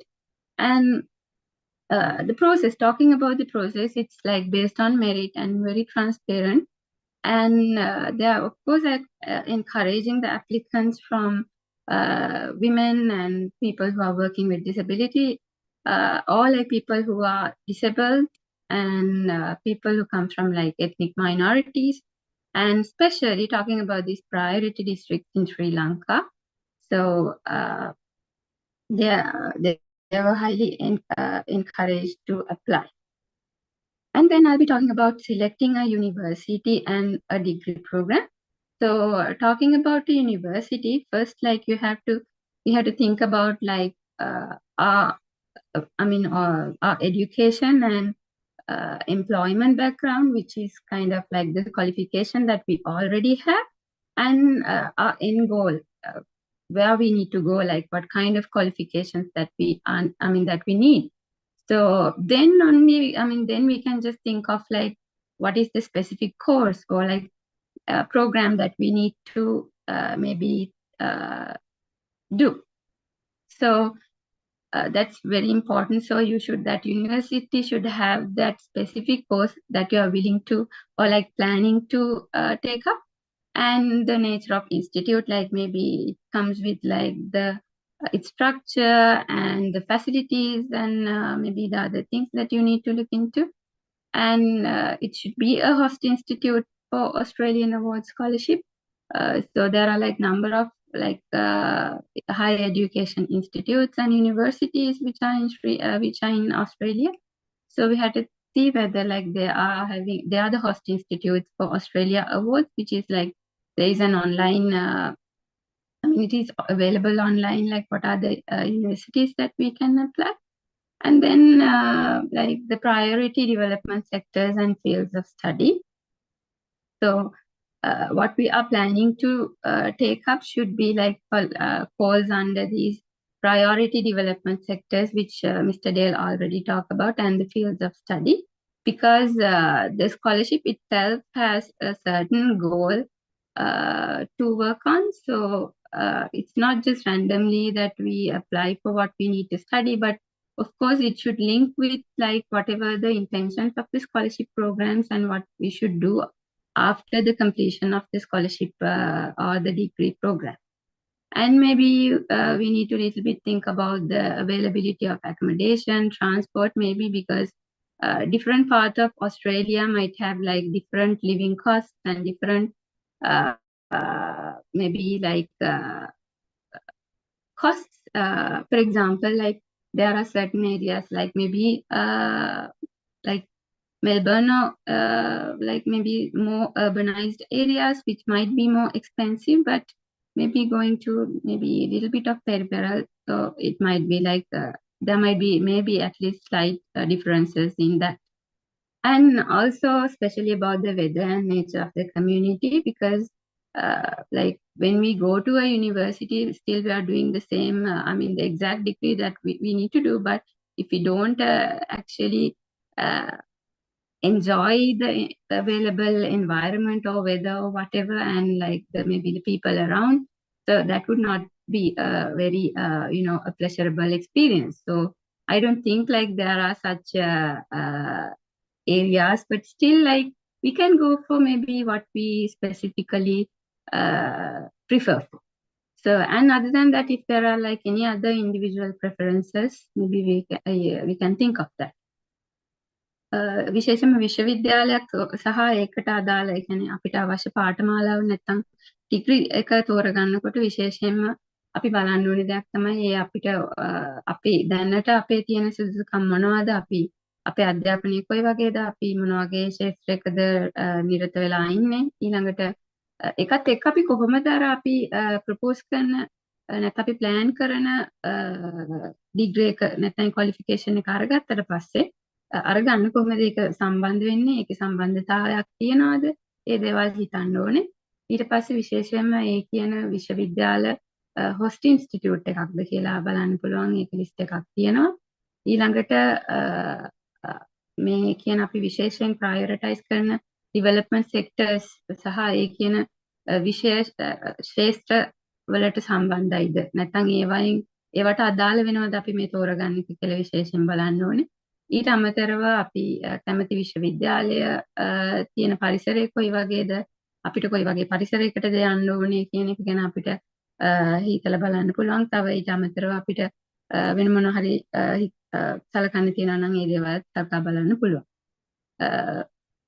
ඊළඟට උපාධි පාඨමාලාව ගැන කතා කරනකොට අර මම කලින් සඳහන් කරා වගේ අපි විශේෂයෙන්ම අපේ අධ්‍යාපන සහ දැනට තියෙන පසුබිම ගැන විශේෂයෙන් හිතලා ඒකට කොහොමද අපි අපි තෝරගන්න එක සම්බන්ධ කරන්නේ කියලා හිතලා බලන්න ඕනේ. ඊට පස්සේ අපිට ඕනේ උපාධි පාඨමාලාව මොකක්ද කියලා හරියට තීරණය කරන්න ඕනේ. ඒකෙදි විශේෂයෙන්ම මේ CRICOS කියලා නැත්නම් the Commonwealth Register of Institutions and Courses for Overseas Students කියන වෙබ්සයිට් එකෙන් අපිට බලන්න පුළුවන් මේ මොනවද ඒ කියන්නේ courses මොනවද කියලා. එතකොට තව විශේෂ දෙයක් කියන්න ඕනේ, අපි ශිෂ්‍යත්වයට අදාළ දේවල් බලනවා වගේම තව වැදගත් දෙයක් තමයි අපි මේ තෝරගන්න විශ්වවිද්‍යාලයේ තෝරගන්න පාඨමාලාවේ requirements මොනවද කියලා බලන එක. උදාහරණයක් විදිහට සමහර වෙලාවට වෙන්න පුළුවන් ස්කෝලර්ෂිප් ප්‍රෝග්‍රෑම් එකේ ඉල්ලන IELTS ස්කෝර් එක අර ප්‍රෝග්‍රෑම් එකෙත් ඒකමද කියලා බලන්න පුළුවන්. අර බේසික් රික්වයර්මන්ට්ස් ස්පෙસિෆිකලි අපි විශේෂයෙන් එහෙම ගිහින් චෙක් කරන එක වැදගත්. මොකද එතකොට අනිවාර්යෙන් මේ දෙකම මැච් වෙනවාද, ඒ ක්‍රයිටීරියා ෆුල්ෆිල් වෙනවාද කියලා අපිට හරියට බලා ගන්න පුළුවන්. උදාහරණයක් විදිහට ඒ කෝස් එක ඉන්ටර්නැෂනල් ස්ටුඩන්ට්ස්ට නැත්නම් මේ රටේ නොවන විදේශික ශිෂ්‍යයන්ට ඒක කරන්න පුළුවන්ද? ඊට පස්සේ ඒකේ IELTS ස්කෝර් එක කොච්චරක් අවශ්‍ය වෙනවද? ඊළඟට වෙනත් මූලික සුදුසුකම් මොන වගේ ඒවාද අවශ්‍ය වෙන්නේ? මේ වගේ දේවල් බලන්න පුළුවන්. ඒ වගේම මේ තව විශේෂයෙන් සඳහන් කරන්න ඕනේ දෙයක් තමයි රිසර්ච් ඩිග්‍රී එකක්. නැත්නම් රිසර්ච් මාස්ටර් එකක් කරනවා නම් විශේෂයෙන්ම අපි අපේ ඒරියා එකට අපි ප්‍රොපෝස් කරන්න ඉන්න ඒරියා එකට අපිට සුපර්වයිසර්ස්ලා ඉන්නවද නැත්නම් ඒ ඒරියා එකේ වැඩ කරන ප්‍රොෆෙසර්ස්ලා හරි ඇකඩමික්ස්ලා හරි යුනිවර්සිටි එකේ ඩිපාර්ට්මන්ට් එකේ ඉන්නවද කියලාත් බලන එක හරිම වැදගත්. මොකද එතකොට ඒ දෙකෙන්ම එක කන්ෆර්ම් වෙනවා. And then talking about the required documents. So the Australian Awards official web page, like it has checklist which include like all the documents that we need to prepare. So especially I want to share that like it cannot be done by like maybe 2-3 days, but it takes certain time because we need to prepare all these documents. We have to work on maybe like required documents. For example, like we might need to come up with a research proposal. We might need to come up with, we also need to come up with this development impact and linkages plan. So we need to certify all these documents. So like there are certain steps that we need to do. So it's really important to just go through the checklist and just search for the courses, search for the university. Like when you are just confirm with that, you can work on like going to the checklist and working on collecting and maybe creating the documents that you need. For example, like there's a checklist which already says like the degree certificates, academic transcripts, the passport or national ID or the driving license, the CV. So like you can go to the web page, like it's very descriptively and very clearly mentioned like what is the purpose that you need each maybe like set up the document. And maybe like the IELTS or other English language test certificates and employment letters and documents like that. And like again they have certain templates or like structures that we need to follow. So we can download those templates from the website. And for example, if you think of the CV, like they have a template for the CV. And thinking of the DILP, so they have a template for that. So likewise, you have to we need to download those templates and maybe do the documents accordingly. And talking about the coursework masters applicants, they need one academic referee report and one professional referee report. And talking about the research masters applicants, so like they need 2 academic referee reports and 1 professional referee report, which may be from the 2 supervisors from each of the nominated institutions which you included in your application, and like any other documents to approve or maybe to which needed to be included in order to prove whatever the things that you have put on your application. මේ සඳහා අවශ්‍ය ලිපි ලියකියවිලි ගැන කතා කරොත් checklist එකක් තියෙනවා. ඒක මේ official web page එකේ තියෙනවා විස්තරාත්මකව මොන ලියකියවිලිද අවශ්‍ය සහ මොන අරමුණ සඳහාද ඒක අවශ්‍ය කියලා සඳහන් කළා. මම මේකේ ඒ ටික කෙටියෙන් කතා කරනවා. උදාහරණයක් විදිහට උපාධි සහතිකය, ඊට පස්සේ transcript එක, ඊළඟට අපේ අනන්‍යතාවය සඳහන් කරන්න passport එක හරි national ID එක හරි, ඊට පස්සේ CV එකක්, ඊළඟට development impact linkage plan එක, ඊළඟට ඉංග්‍රීසි මේ භාෂාව සහතික කරන සහතික, ඊට පස්සේ coursework master applicant කෙනෙක් නම් එයාට referee report දෙකක් ඕන වෙනවා. එකක් academic referee එකක්, අනික එක professional referee report එකක්. ඊළඟට masters application එකක් නම් two academic referee report දෙකකුත් professional referee report. ඒ කියන්නේ professional referee report කියනකොට අපි රැකියාව කරන ස්ථානයේ සහ අපේ රැකියාවට අදාළ කෙනකින් academic referee reports අපි ඒ අධ්‍යයන කටයුතු කරපු හෝ කරපු ඒ විශ්වවිද්‍යාල උදාහරණයක් දෙයට විශ්වවිද්‍යාලේ නම් ඒ විශ්වවිද්‍යාලේ academics වලින් ඒ වගේ අපි ලබා දෙන්න ඕනේ. එතකොට විශේෂයෙන් සඳහන් කරන්න ඕනේ දෙයක් තමයි මේ ડોකියුමන්ට් ටික ලෑස්ති කරගන්න එක දවසෙන් දෙකකින් අමාරුයි. ටිකක් ඒකට දවස් කිහිපයක් සමහර වෙලාවට සති කිහිපයක් යන්න පුළුවන්. මොකද මේ අවශ්‍ය ડોකියුමන්ට් ටික එකතු කරගන්න ඕනේ, ඒවා සර්ටිෆයි කරගන්න ඕනේ. ඊළඟට දැන් මේ DILP එකෙම ලෑස්ති කරන්න අවශ්‍ය වෙනවා. So talking about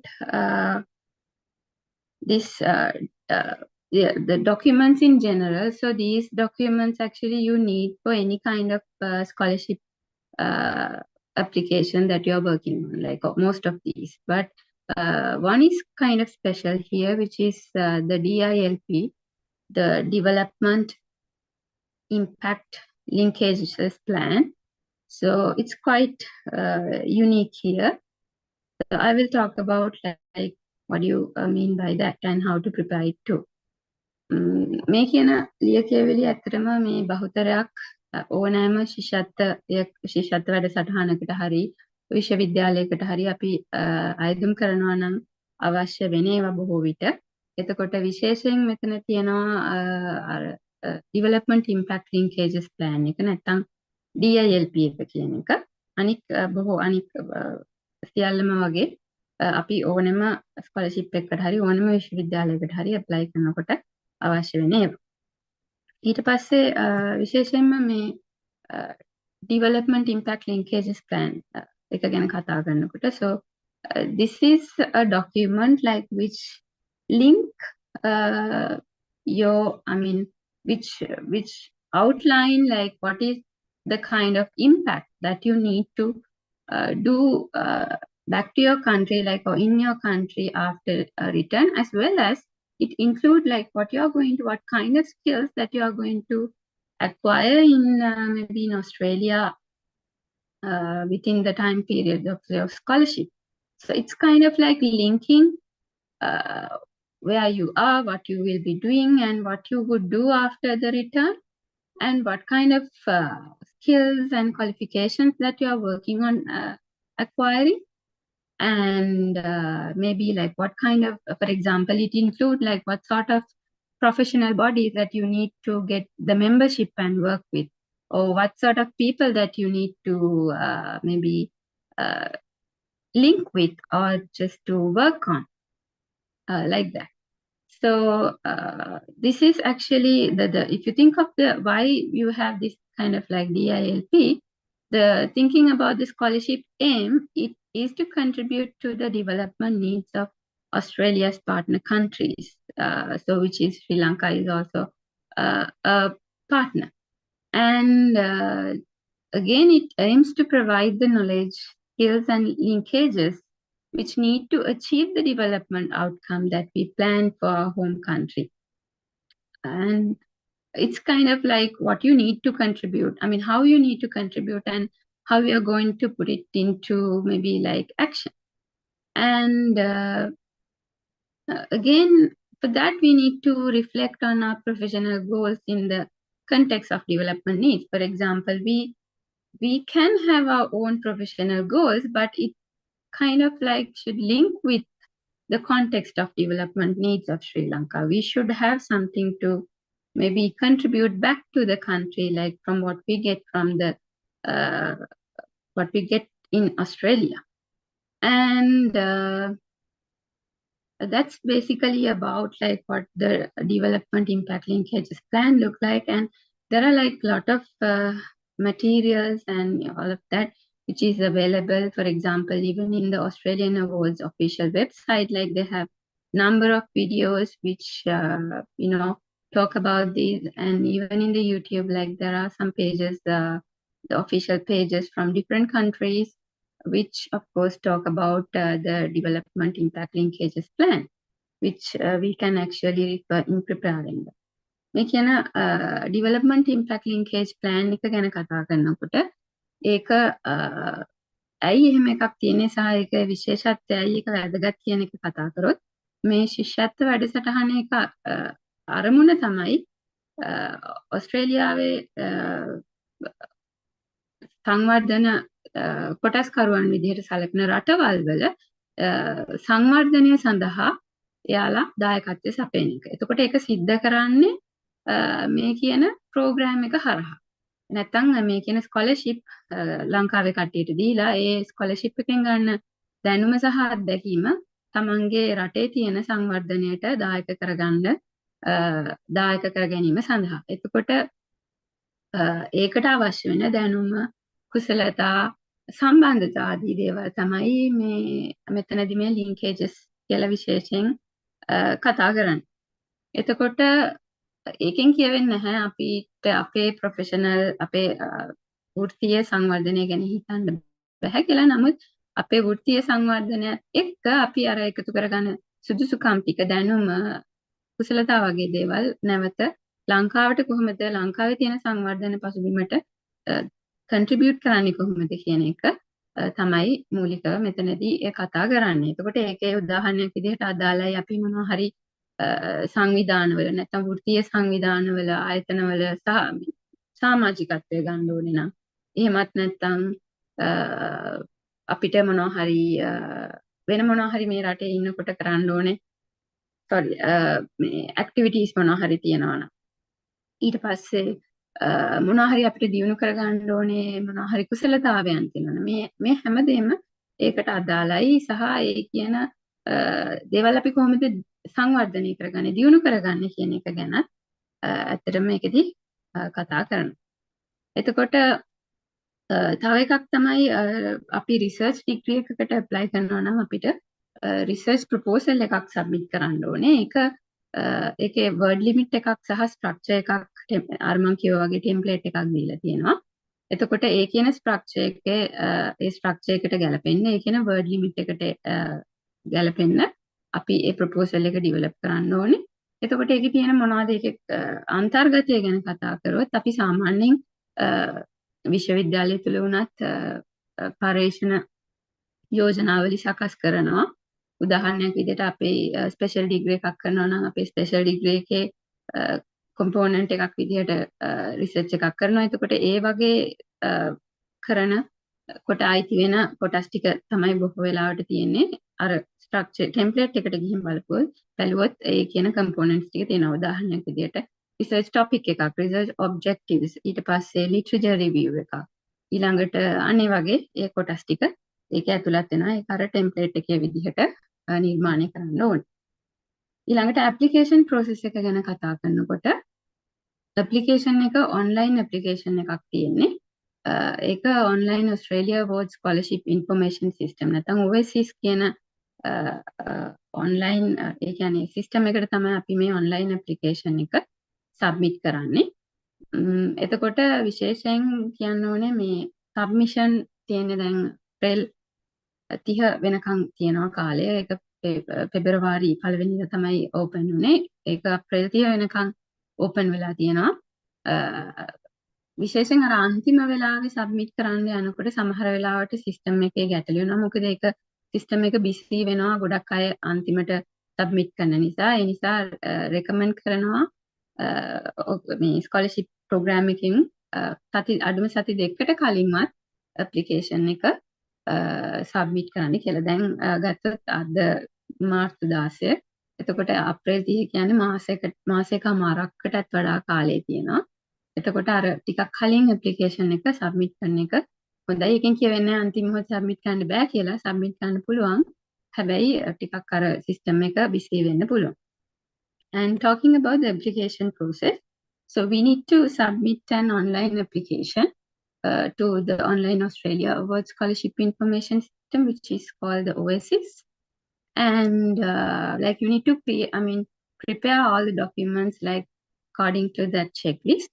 And you can of course do it gradually, not straight away. Like for example, you can we'll say you have just completed all your collected all your certificates and stuff like that, maybe you can upload it and save it in the system.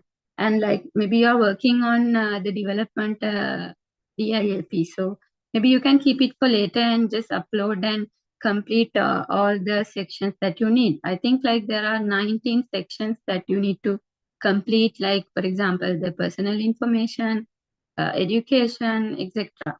So then you can work on it gradually and complete and submit.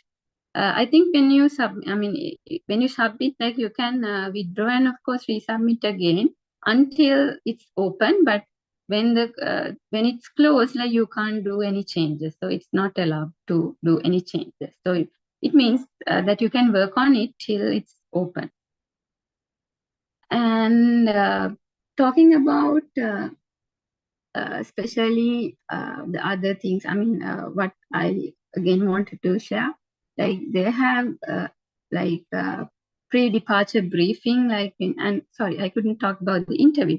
So when you're shortlisted and maybe called for the interview. So interview, you need to, we had to talk about whatever the documents that we submitted, and we need to talk about how we are going to work on it, maybe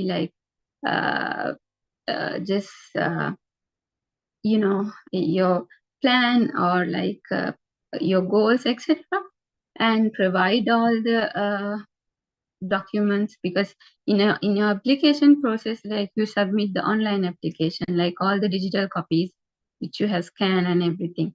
But here, in the interview, you need to just provide your original copies or certificates and everything, and just face the interview. And again, talking about the interview, for the preparation and all, they have the videos and everything, the material in the website too.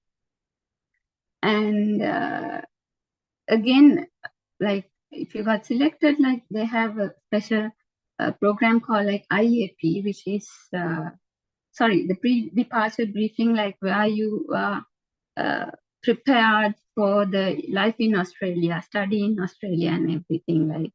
I think it actually one of the best things that we got from the program, because we already have an idea what you need to do, what we need to do, what sort of things what sort of challenges we might come across, and how we should work on them, and etc., which is really helpful.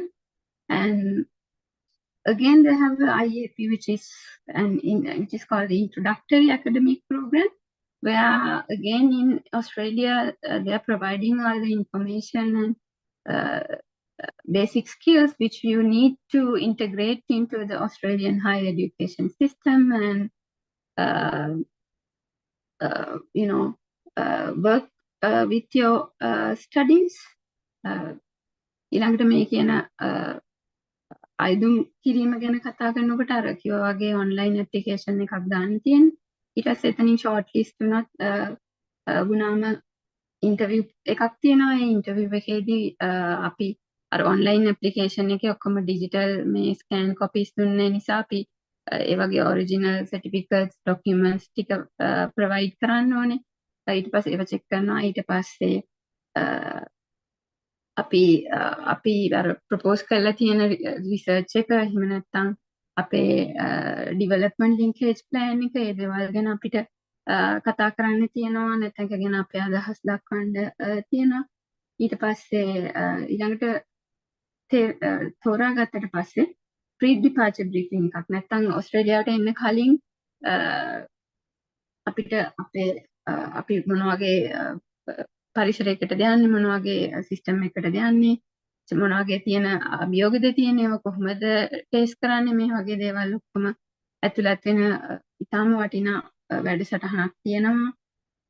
එතකොට ඒ දේවල් තමයි විශේෂයෙන්ම සඳහන් කරන්න ඕනේ. ඊළඟට මේ application එක දානකොට විශේෂයෙන්ම ටිකක් කලින් ඒක සබ්මිට් කරන එක හොඳයි. මොකද අර OST සිස්ටම් එක අන්තිම ක්ලෝසින් ඩේට් ලඟ වෙනකොට ගොඩක් බිසි වෙන්න පුළුවන්. එතකොට ඒක අපි ගොඩක් අත්දැකලා තියෙනවා. අපි ඕනෙම මොනවා හරි සිස්ටම් එකක් පාවිච්චි කරනකොට ඒක යූසර්ස්ලා ගොඩක් එනකොට ඒක බිසි වෙනවා ස්ටක් වෙනවා වගේ දේවල් වෙනවා. ඉතින් ඒ නිසා ටිකක් කලින් apply කරන එක හොඳයි. එකකින් කියවෙන්න apply කරන්න submit කරන්න බෑ කියලා. නමුත් අර හොඳයි එහෙම කලින් submit කරන්න පුළුවන් නම්. Yes, that's I mean my experience. I hope like it helps with like everybody that who is searching for the scholarship opportunities in Australia. And maybe we can go for the Q&A session.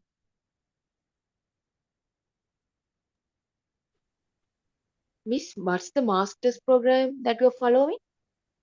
It's Masters by Research, No, a 2-year program. Yes, which subject? completely. It's MA by Master of Arts by Research. Flinders University, right? In Adelaide, right? Yes, yes. Okay.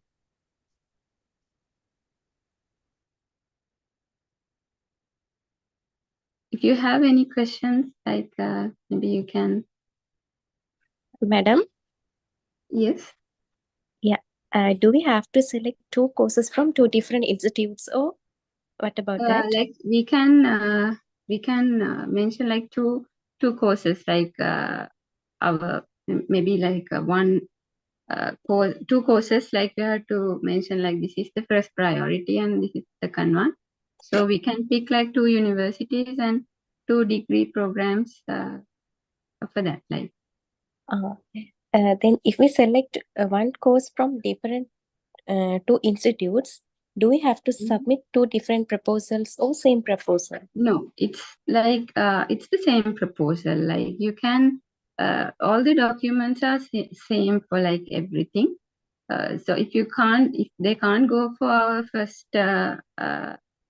preference, they would go for the second preferences. Like for any circumstance that they couldn't make it for the first one, they would give the space for the second preference. So we can submit one proposal for different 2 institutes. Am I right? It's like we are not applying for the 2 institutions separately, but we apply for the scholarship program. Yeah. So If we select 2 institutes, Yeah. can we submit same proposal for Yes, one course? it's the same proposal. Like Okay, thank you. Yeah, I think Miss Pavitra, you are happy to share with your some document, no? Also, if you wish, you can get support from Miss Pavitra. She will help. That she willing to help because I know that personally, Miss Pavitra is want to help to others to win this award. I hope that it will help you to get the more related things.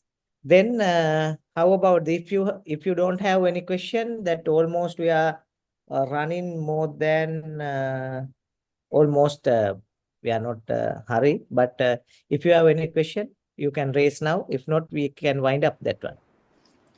Sorry, Professor, can I just add to the earlier question that was asked about the 2 different courses and yes, definitely. Why not? Yeah, so the idea, like I spoke during the presentation, and also Pavitra also shared during her presentation, is to have a development impact plan. You need to have one plan first. So the idea of 2 course preferences stems out of having one plan. Rather than having 2 options. These are not 2 options, like I can do option 1 or option 2. It's more preference 1 and preference 2. So it is to achieve this particular development impact plan, or the task that I have indicated in my development impact plan, plus the learning outcomes that I have mentioned in my development impact plan. This is my first preference. This is the course that will help me to achieve what I intend to achieve the best. And then an alternative course is also put in the event you are unable to make it to that course. And that could be due to several reasons.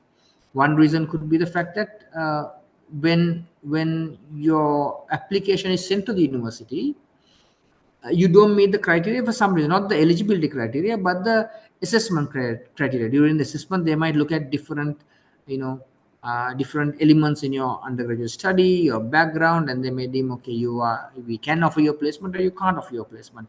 So in the event you are unable to get a placement, then you go to your second preference. Another reason could be in 2025, because right now we are in 2024 March. In 2025, that course is no longer available. So in that case, you have a second preference, but ideally the second preference should also help you get the same skills and knowledge that the first preference got you. But it's not that course, because there's only one of those courses. You look for an alternate or a second preference. It's not two options. I can go either this way or that way, not that. It's your direction, your focus is one. This is the development impact plan you aim to achieve. But in order to achieve that, you have either preference one or preference two. Hopefully that helped you understand that a bit better as well, in addition to what Pavitra said. Thank you, sir. So I have another clarification to make. Like, I have shared my experience, like, my own journey, kind of like how I have worked on the scholarship and, maybe get through the process. It does not mean that maybe everybody can do the similar structure or like similar thing, but we have to kind of like find out our own background, own maybe characteristic that we maybe have, and work on like maybe coming up something really unique and specific to our own individual self. So it's not that we just repeat what the people who received it earlier would have done. So it's just to get an idea and maybe work on your own individual plan. මට විශේෂයෙන් දෙයක් සඳහන් කරන්න ඕනේ. මම මගේ ශිෂ්‍යත්වයේ මම කොහොමද මගේ අත්දැකීම මොන වගේද, මම කොහොමද ඒක ප්ලෑන් කරේ, මම කොහොමද ඒකට ෆේස් කරේ කියන එක ඔයාලත් එක්ක බෙදා හදාගත්තේ. එකෙන් අදහස් වෙන්නේ නැහැ ඒ දේම ඔයාලා කරනකොට ඒක හම්බ වෙයි, එහෙමත් නැත්නම් ඒ විදිහම කරන එක ඒක එතකොට විශේෂත්වයක් නැහැ. මේකෙදි ඒක ෂෙයා කරන්නේ ඒකෙන් යම්කිසි අත්දැකීමක් අදහසක් අරගෙන ඔයාලටම අනන්‍ය වෙච්චි, ඔයාලටම විශේෂ වෙච්චි, ඔයාලගේ තියෙන පසුබිමත් එක්ක ගැලපෙන සහ ඔයාලට කරන්න ඕනේ දේවල් එක්ක ගැලපෙන ප්ලෑන් එකක් ඩිවෙලොප් කරගන්න. ඔව් පවිත්‍ර, මේ කෙනෙක් අහනවා ප්‍රශ්නයක්. මගේ දුව දැනට ස්වීඩන් වල මාස්ටර් එකක් කරනවා. මැයි වල කම්ප්ලීට් වෙනවා. එයාට ඇප්ලයි කරන්න පුළුවන්ද කියලා අහනවා. මං හිතන්නේ සර් අපේ දැන් ඇප්ලිකේෂන් ක්ලෝස් වෙනවා ඒප්‍රිල් 30th. එතකොට මේ අවුරුද්දේ මැයි වල I think Mr. Dale can maybe answer it. දැන් මෙහෙමයි, මේ එලිජිබිලිටි ක්‍රයිටීරියා එක තියෙනවා, ජෙනරල් එලිජිබිලිටි ක්‍රයිටීරියා එක මේ ලංකාවේ ඉඳන් මේ ස්කෝලර්ෂිප් ප්‍රෝග්‍රෑම් එකට ඇප්ලයි කරන්න අවශ්‍යයි කියලා. එහෙම ගත්තම මේ අර ප්‍රශ්නේ දාලා තිනවා මගේ දුව දැනට ස්වීඩන් වල ඉන්නේ කියලා. ඉතින් එතකොට මේ ස්කෝලර්ෂිප් රවුන්ඩ් එකට ඇප්ලයි කරන්න මම හිතන්නේ අවස්ථාවක් තියෙයි කියලා. එතකොට එයාට next time ලංකාවට ආවොත් එයාට ඇවිල්ලා ඇප්ලයි කරන්න පුළුවන් that 2026 නේ. 26 ඇප්ලයි කරන්න පුළුවන් සර්. එතකොට ඒකේ ඒ ස්කෝලර්ෂිප් රවුන්ඩ් එකට අදාළ එලිජිබිලිටි ක්‍රයිටීරියා ඔක්කොම මීට් වෙනවා නම් පුළුවන් නේ. ඇප්ලයි කරන්න පුළුවන් සර්. ඔව්. ඒ වගේම තව මේක විතරක් නෙමෙයි, ලංකාවේ තව ලෝකේ ඕස්ට්‍රේලියා අවෝඩ්ස් ගොඩක් තියෙනවා, ස්කෝලර්ෂිප් ගොඩක් තියෙනවා. ඒවට try කරන්න පුළුවන්. ඒවා තමන්ගේ ලංකාවේ ඉඳන්ම කරන්නත් ඕනේ නැහැ, වෙන රටවල් වල ඉඳන් කරන්නත් පුළුවන්. මම හිතන්නේ මේ ඒක නිසා අර කෙනෙක් අහලා තියෙනවා මේක රෙකෝඩින් එක දෙනවද කියලා. මේක රෙකෝඩින් එක research A to Z YouTube එකට දාලා තියෙනවා. දැනුත් YouTube එකේ ඒක ලයිව් යනවා. ඔයාලට ඒක බලන්න පුළුවන්. මම ඒක අයින් කරන්නේ නැහැ. ඒක දිගටම ඒක තියෙනවා ඉනවා. එතකොට මම හිතන්නේ ඒක මිස්ටර් මේ ඩේල්රත් ඒක ප්‍රයෝජනවත් වෙයි, කට්ටියට ඒකේ ইনফরমේෂන් ටික ගන්න පුළුවන් හන්දා. තව question එකක් දාලා තිනවා, are there possibilities to change the master's type? I mean masters by research or masters by coursework during the filling of the application. While you're filling the application, you can always change it. Even if you submit it, like Pavitra said, you can unsubmit and again do the information. But once you submit the application and finish, and you are selected for a scholarship, that point you can't change the degree. But while you are submitting it, you can change your preferences and you can edit it accordingly as per the application requirement. There's a drop-down menu to change the preferences. And also, Mr. Dale already shared the brochure with me. Then I'll email that one to you all. Then I think it also will help you to get the more information. And also, you can go to the above mentioned YouTube above mentioned website, and you can get more information. I hope this time, Mr. Dale, you will get more application that you might be struggle with the selecting that 25. Because We are looking for receiving applications from all of you who are in this call as well. yeah, And, I think that in finally, I like to the thanks for Mr. Dale Kanakasabe to the program coordinator, Sri Lanka and Maldives, Australian Award. Then thank you very much, sir, your presence of this vital seminar. Then this is actually I keep that encouraging young researchers to go for the masters and higher education outside the Sri Lanka. That we need to encourage people to go move to the other countries, and also in addition to that, the back to Sri Lanka and work that really experience and learn things, apply in development of the Sri Lanka. That one we need.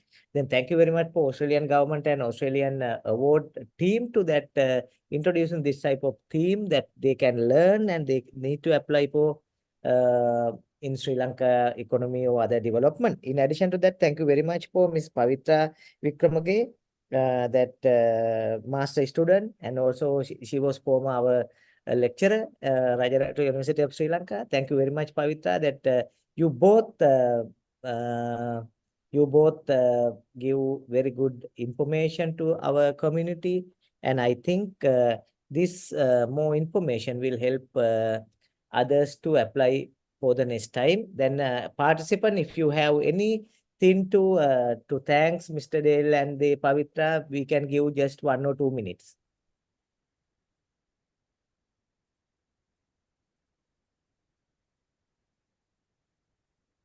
So I want to add something, and Yeah. it's like I really wanted to thank you,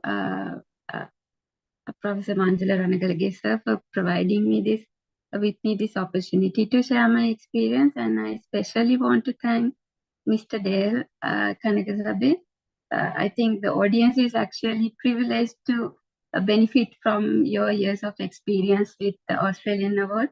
So thank you so much for accepting the invitation and sharing your knowledge. It's a pleasure. Thank you so much. Thank you so much. Thank you so Yeah, much. in addition to that, you all can go to the Research A to Z website, Research A to Z YouTube channel. You can see that Erasmus Mundus, that kind of many higher education opportunities and scholarship, more information conducted by the Sri Lankan peoples and other country people. Then our task is to provide encourage young researchers to enhance their knowledge related to the research. We have more than nearly 6,500 participants in this our network. Then I hope that you can enjoy with us. Then thank you very much for you all. Then I think this might be the memorable Saturday for you. Then finally, then next year we happy to see your winning messages. That mean I won the Australian award, something like that. Then I hope you all can do. Thank you very much. Thank you so much, everyone. Thank you.